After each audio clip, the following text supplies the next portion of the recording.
Olá pessoal, seja bem-vindo, seja bem-vinda ao canal Biojuris. Hoje eu quero conversar com vocês um pouco sobre o emblemático caso Tuskegee, que é um dos paradigmas mais importantes quando a gente estuda a bioética e para a gente poder entender também o próprio desenvolvimento da bioética. Esse caso aconteceu nos Estados Unidos entre 1932 e 1972, foi um experimento extremamente bizarro e antiético, que violava a dignidade das pessoas envolvidas e que trouxe mudanças significativas, inclusive, na forma de se regulamentar a pesquisa e a experimentação envolvendo os seres humanos, bem como o próprio desenvolvimento da relação médico-paciente. Antes da gente começar, gostaria de pedir a sua inscrição no nosso canal. A gente está quase chegando a 200 inscritos, então conto com você para que a gente alcance logo essa marca e o canal possa cada vez mais se desenvolver. Vamos entender então o que aconteceu no caso Tuskegee, um dos episódios mais sombrios da medicina e da experimentação com seres humanos.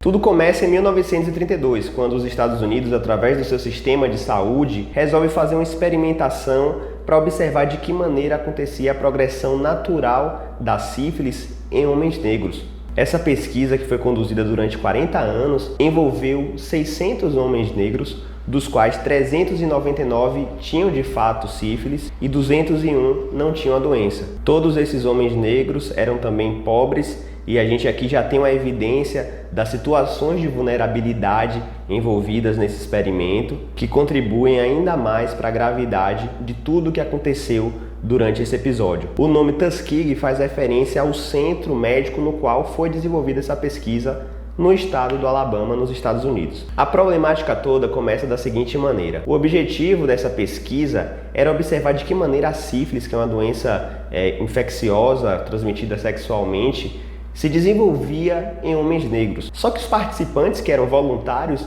eles não sabiam que tinham sífilis, tampouco sabiam do que se tratava verdadeiramente aquele experimento do qual estavam fazendo parte, justamente porque eles acreditavam, inclusive, que estavam sendo tratados contra o sangue ruim, que é uma expressão que os eugenistas dos Estados Unidos utilizavam, inclusive, para justificar a esterilização forçada de minorias. Então, a gente tem aqui uma situação que já é muito problemática, porque aquelas pessoas que faziam parte da pesquisa do caso Tuskegee não sabiam que tinham sífilis, não sabiam que tipo de tratamento estavam recebendo ou sequer se estavam recebendo algum tratamento. Na verdade, acreditavam que estavam envolvidas com alguma forma de tratar esse tal desse sangue ruim, que era uma expressão genérica, né, utilizada para tratar doenças como, por exemplo, a anemia. Como se tratavam de pessoas pobres, acontecia que os pesquisadores eles disponibilizavam uma refeição quente no momento que as pessoas iam participar do experimento, acabavam dando algum tipo de acompanhamento médico também. De vez em quando, inclusive, acontecia de haver alguma premiação em dinheiro por participarem daquela pesquisa.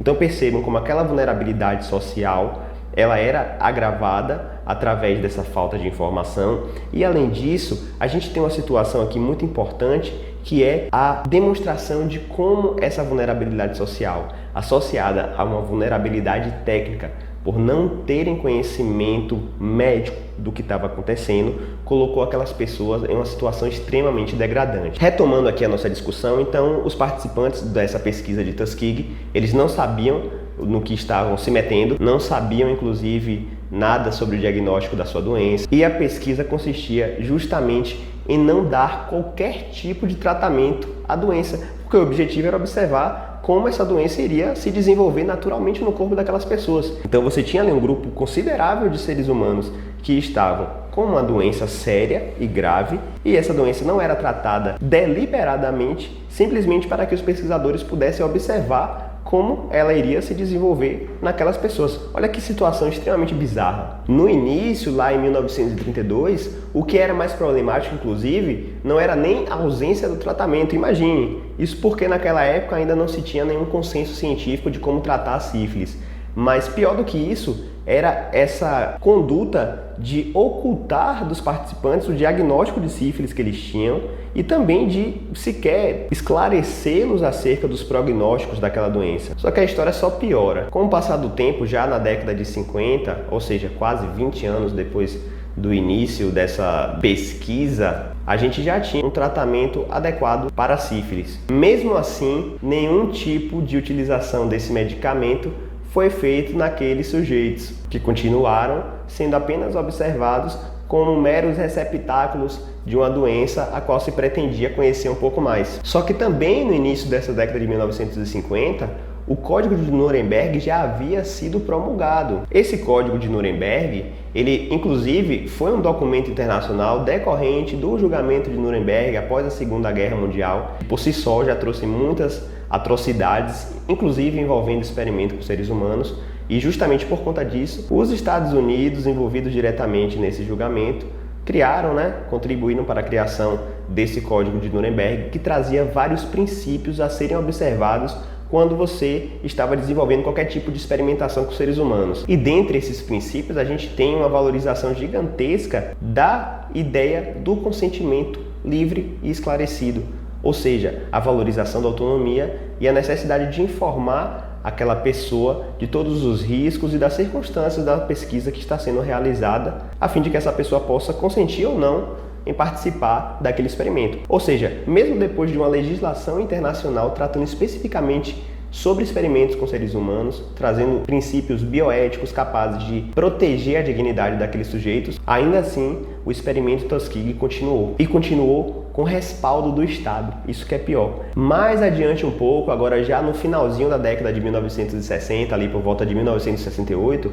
os resultados dessa pesquisa bizarra foram publicados e apresentados em congressos científicos sem nenhum tipo de constrangimento. Olha só, uma pesquisa desse nível que submeteu pessoas na situação de crueldade, de deixá-las ao acaso enquanto se observava o desenvolvimento de uma doença no seu corpo, foi simplesmente apresentado em um congresso como se tivesse sido uma das pesquisas mais éticas de todos os tempos. A própria comunidade científica acabou também coadunando com aquela situação. Apenas em 1972, que a repórter Jean Heller, do New York Times, publicou uma matéria denunciando todas as atrocidades decorrentes do caso Tuskegee, e isso reverberou e repercutiu na sociedade americana, começando a partir daquele momento um movimento de repulsa e resposta a tudo aquilo que havia acontecido até então. Olha que coisa bizarra. Depois desses 40 anos de pesquisa, de 1932 até 1972, apenas 74 participantes ainda estavam vivos. Lembre-se que a pesquisa começou com 600 participantes. Desses 600, mais de 100 morreram diretamente de sífilis ou de complicações relacionadas à doença, mas ainda assim vários outros tiveram sequelas, filhos nasceram com sífilis congênita. Então, os impactos, para além da morte direta,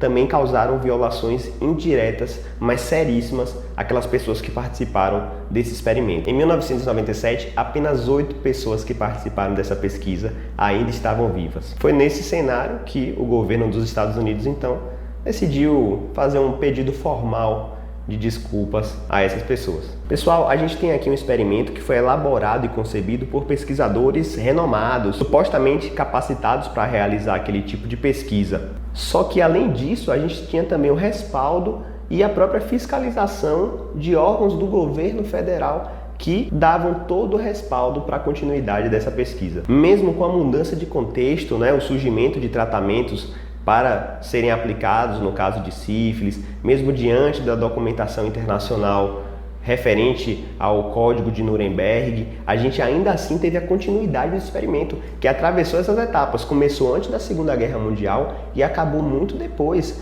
Então, nem essa desculpa de um contexto diferente pode ser aplicada, porque os tempos mudaram, mas a pesquisa continuou como se nada tivesse acontecido. A falta de reação da comunidade científica também foi absurda. Comissões científicas, desses congressos, pesquisadores, eles simplesmente fecharam os olhos para as atrocidades que estavam sendo cometidas através desse caso. A própria comunidade médica estava ciente do que estava acontecendo, da realização desse estudo, da ausência de tratamento àquelas pessoas que eram comprovadamente doentes, mas essa comunidade médica se calou. E poucos foram os questionamentos dessas práticas antiéticas que foram realizadas. Diante de tudo isso, após esse caso Tuskegee, é que a gente tem de fato um boom da bioética. A partir daquele momento, as pessoas começaram a discutir a necessidade de se estabelecer condutas éticas, tanto na relação médico-paciente, quanto na experimentação com seres humanos, e essa discussão ela foi transdisciplinar. Então, profissionais de diversas áreas do conhecimento começaram a debater sobre a necessidade de se estabelecer diretrizes e normas que precisam ser observadas a fim de preservar a dignidade humana. A bioética, então, ela vai surgir justamente na década de 1970, da maneira como a gente concebe hoje, a partir dessas vias diferentes, né? A bioética de Georgetown e a bioética global de Potter, que a gente falou no nosso vídeo sobre o que é bioética, mas tudo isso só foi possível justamente por, dentre outros motivos, conta do estrago que foi feito a partir do caso Tuskegee. Esse experimento bizarro, ele serviu para mostrar para as pessoas a importância de existirem padrões éticos a serem seguidos nas pesquisas científicas e a necessidade de proteger o direito dos participantes. A gente fez um vídeo sobre vulnerabilidade recentemente e nesse caso a gente consegue perceber bem como essa vulnerabilidade ela contribuiu para o agravamento de danos que já são seríssimos por si só. Os participantes do experimento de Tuskegee tinham uma vulnerabilidade socioeconômica e cultural também, justamente por serem parte de uma minoria extremamente discriminada em uma época que o racismo predominava nos Estados Unidos. Então, isso por si só já os colocava em uma situação de vulnerabilidade extrema que necessitaria de uma atuação mais forte do direito para garantir a proteção da dignidade dessas pessoas.